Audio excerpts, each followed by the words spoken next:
भगवान, मैं विद्यार्थी हूँ और इंजीनियरिंग कर रहा हूँ, पर यहाँ आकर मेरा मन कंप्यूटर और मशीनों को छोड़कर आप में और आपकी दया से रघुनाथ जी में लगने लगा है। भगवान, बुढ़ापे का कोई भरोसा नहीं, इसलिए मैं इसी युवावस्था में रघुनाथ जी को पाना चाहता हूँ। पर मेरा मन कहता है कि युवावस्था में तो भगवान केवल साधु या संतों को ही मिलते हैं, मुझ जैसे मंद बुद्धि को कैसे नहीं, मिलेंगे? ऐसा नहीं। साधु संत कभी भेष से नहीं लिया जाता, उद्देश्य से लिया जाता है।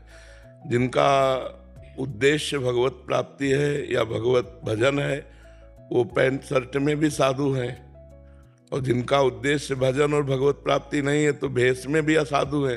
भगवत ऋषि जी ने लिखा, वेशधारी हरि के उर साले, हरि के हृदय को कष्ट पहुंचाते हैं। जिनका उद्देश्य भजन नहीं, ढोंग पाखंड नाटक करके दूसरों को ठगना, ऐसा ऐसा, तो वो बात।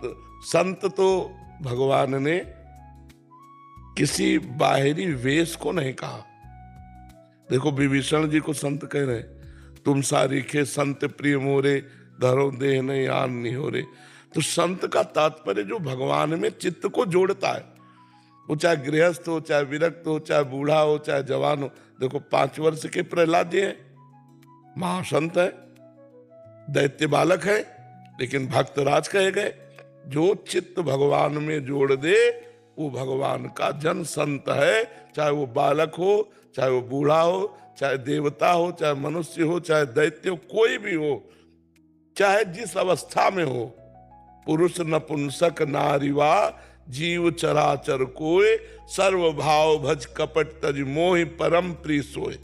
भगवान कह रहे, मोहि परम प्रिय सोय। तो जवान में शरीर जवान है, आप तो पुराने हो, आप तो पुरातन हो, न जाने कितने शरीर छोड़ दिए, इस शरीर में जवान हो। अब इंद्रियां सब बिल्कुल फिट है, अब चाहो तो भगवान का भजन कर सकते हो। ये अवसर है भगवान के भजन के लिए। खूब राम राम राम राम राम जपो, थोड़ी देर रामचरितमानस का पाठ करो, और जो आपके कंप्यूटर आदि कार्य हैं वो भी करो, क्योंकि संसार में कुछ कर्तव्य कर्म के लिए आए हैं। पढ़ाई लिखाई या दूसरे को पढ़ाना या डॉक्टरी या जो भी कार्य है, खूब रुचि पूर्वक करो, क्योंकि वो भगवान की सृष्टि की सेवा है। और अंदर से भजन करो तो दोनों काम हो जाएंगे, जगत का कर्तव्य हो जाएगा और भगवान की प्राप्ति भी हो जाएगी। क्योंकि कर्तव्य कर्म करने के लिए भगवान जोर देते हैं। अर्जुन जी कह रहे, मैं संन्यास लेकर भजन करूंगा, भिक्षा का अन्न पालूंगा, पर युद्ध नहीं करूंगा। भगवान जी कहते नहीं, तुम्हें युद्ध करना पड़ेगा। मतलब कर्तव्य कर्म करना है और फिर नाम जप करना है। उठते बैठते चलते फिरते जब समय मिले तो राधा राधा राधा, राम राम राम, जो नाम प्रिय हो, और शेष समय अपने कार्य में लगे हुए हैं, और वो कार्य को भी भगवान को समर्पित कर दिया। ठीक है। कैनी जी नोएडा से, राधे राधे महाराज जी। महाराज जी, 1992 में किसी गहरे मानसिक आघात से वैराग्य की स्थिति में ध्यान की अवस्था में प्रकाश बिंदु का साक्षात्कार हुआ। उसके बाद वो अनुभव दोबारा कभी नहीं हुआ। महाराज जी, मार्गदर्शन कीजिए।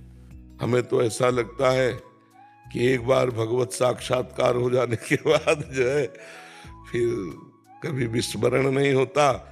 जो साक्षात्कार शब्द है वह है ब्रह्मभूता प्रसन्नात्मा, न शोचति न कांक्षति, समाः सर्वेषु भूतेषु मद भक्तिम लभते पराम, निर्माण अमोहा जित संग दोषा, अध्यात्म नित्या, विनिवृत्त कामा, द्वंद्व विमुक्ता, सुख दुख संगय।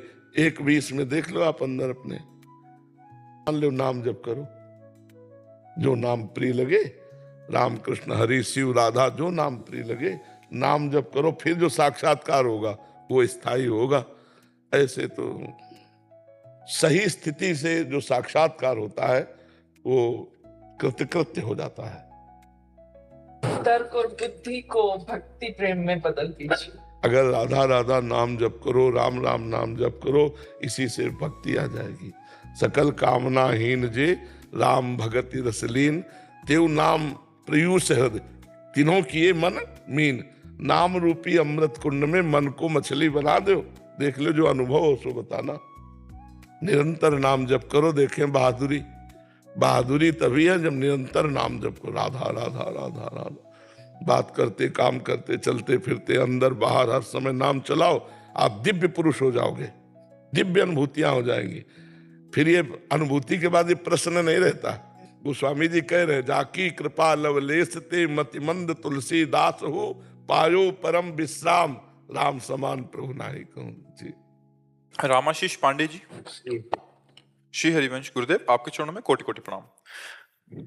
महाराज जी, श्रीमद् भागवत में आत्मा की विवेचना इस प्रकार की गई है कि जो मनुष्य इस त्रिधातु निर्मित शरीर को आत्म स्वरूप जान बैठता है, जो देह के विकारों को स्वजन समझता है, जो जन्म भूमि को पूज्य मानता है और जो तीर्थ स्थलों की यात्रा दिव्य ज्ञान वाले पुरुषों से भेंट करने के लिए नहीं अपितु स्नान करने के लिए करता है, उसे गधे या बैल के समान समझना चाहिए।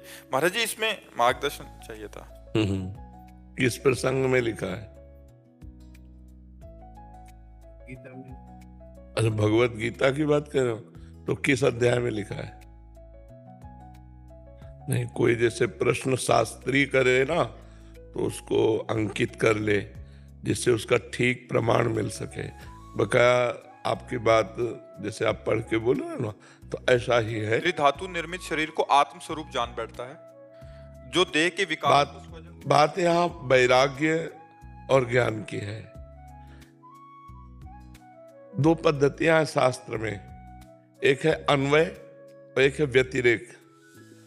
है नहीं है, दो पद्धतियां हैं। तो ये जितना आप देख रहे हो, जितना देख रहे हो, गो गोचर जहां लग मनुजाई, सो सब माया जानो भाई।